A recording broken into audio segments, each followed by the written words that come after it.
What is up, ladies and gentlemen? Let's continue developing the home wall, shall we? We've got some juicy moves and techniques in the upcoming 5 boulders. Number 21 here, 8A/plus.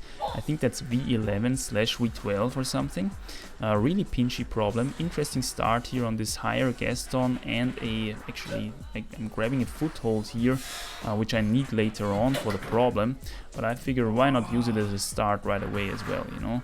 So this is the first move, already quite hard to hit this shallow edge there, 4 fingers, half crimp there with the thumb a little bit, and then slapping further onto this quite big pinch actually. And as you know, when you get pinches like that in a spanned position like that, they become really nice as a side pull. The tricky thing about this boulder is that you have to catch another pinch right after this first pinch, and therefore if you're taking the first pinch super in a side pull fashion, you get a lot of speed, a lot of swing and momentum into the second pinch, which makes it really hard to hit from the ground. So the more active you can be on the first pinch, on the left pinch, the more you can lock it off, so to say, the more time you're gonna have to catch the second pinch. And this is demonstrated by this diagram here. Of course, the more you get it as a side pull, the harder it's gonna be to hit it. I also want to point out here the stepping that I'm using here. Positions like these, pinches, side pulls, they actually often call for a drop knee. I would have loved to make a drop knee here, but because I'm getting so much weight onto this foothold, I could not step it because it would simply split my toes apart. So I had to step it frontally with this strange looking stepping technique here, as you can see, kind of grabbing the foothold with my big toe in this close-up. So this could be a problem that is actually easier with climbing shoes, because a climbing shoe would of course allow you to step a drop knee and simply push the foothold down, right? But as you can see here, still not managing to catch the second pinch. Here's a close-up on what it should look like when you actually catch it. Here I was much more active on the second pinch and I could lock it off much more solidly, therefore I had more time to catch the second pinch here, and as you can see, the foothold here again, super frontal, super active. So let's take a look at it from the ground one more time. First move, turning the first hand around. Second move, slapping further onto this big pinch there, which is actually already quite hard, and then super catchy move here again from the bottom onto the second pinch, but this time I stuck it. Beautiful cross step there, foot switch and flag, dynamic slap onto the top sloper. So that's 21, number 21, amazing problem.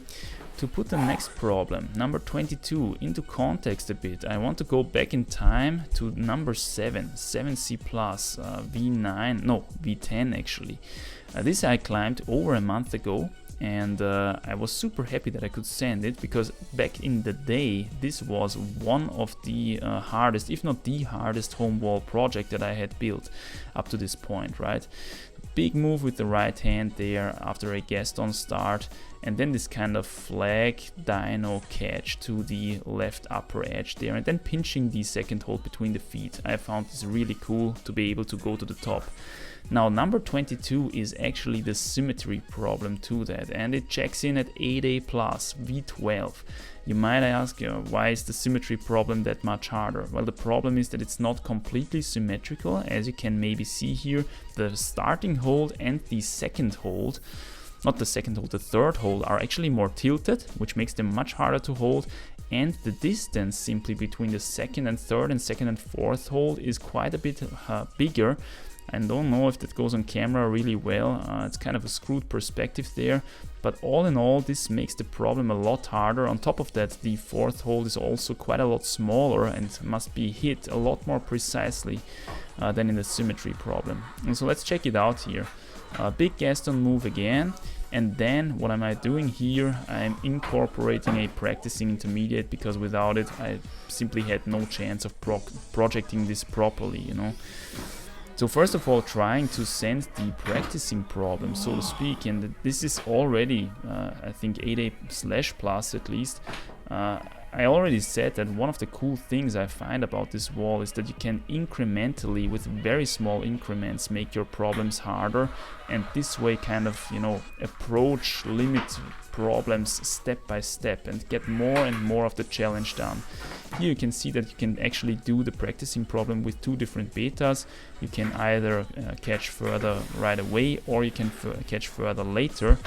I decided to go for the catching further later beta. As you can see in this shot, big move with the left hand towards this shallow pinch.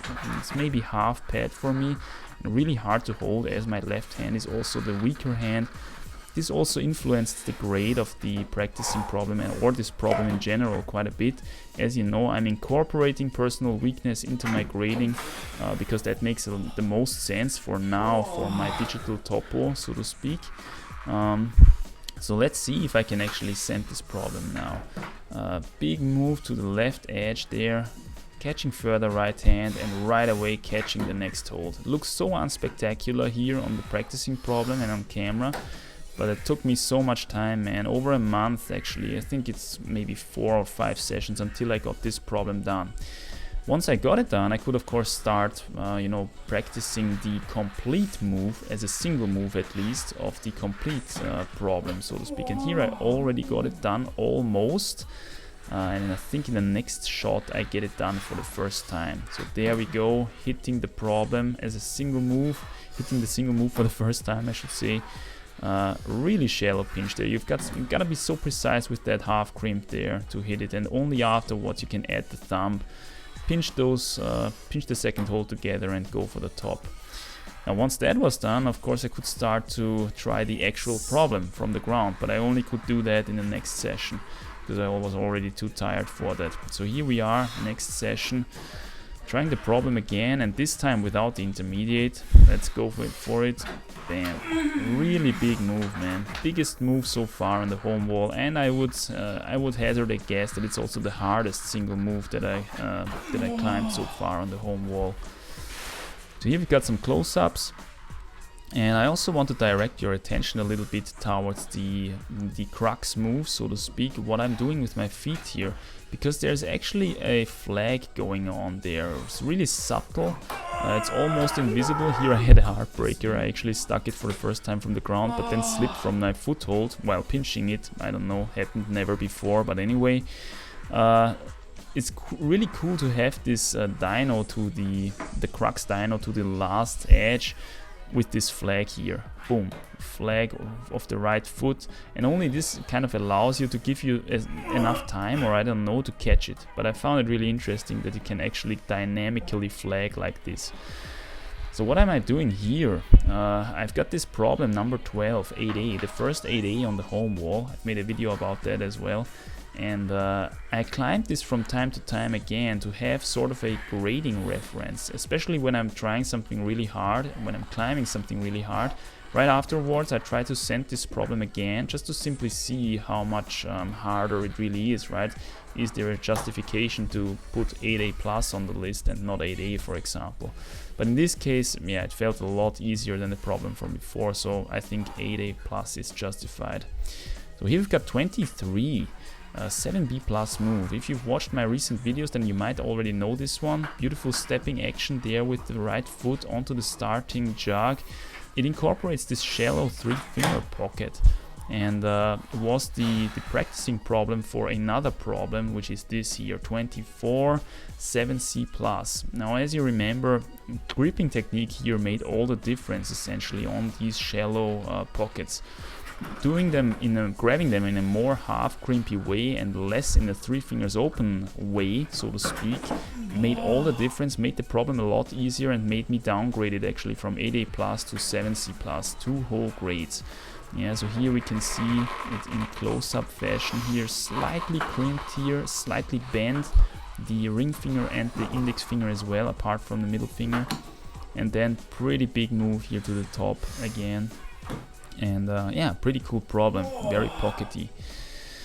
So now we're moving on to 25, number 25, 7C, and this you might know as well already. It incorporates for the first time one of these Hemisphere slopers that I mounted. Pinchy, super big drop knee there, bam, and sorting all fingers in properly into the sloper, just such a cool hold really. But you know, you can't stick this move, this last dyno, when you're letting your feet go. This is something that I've realized very quickly. So here we're trying it again, trying to stick the dyno without letting go of the feet.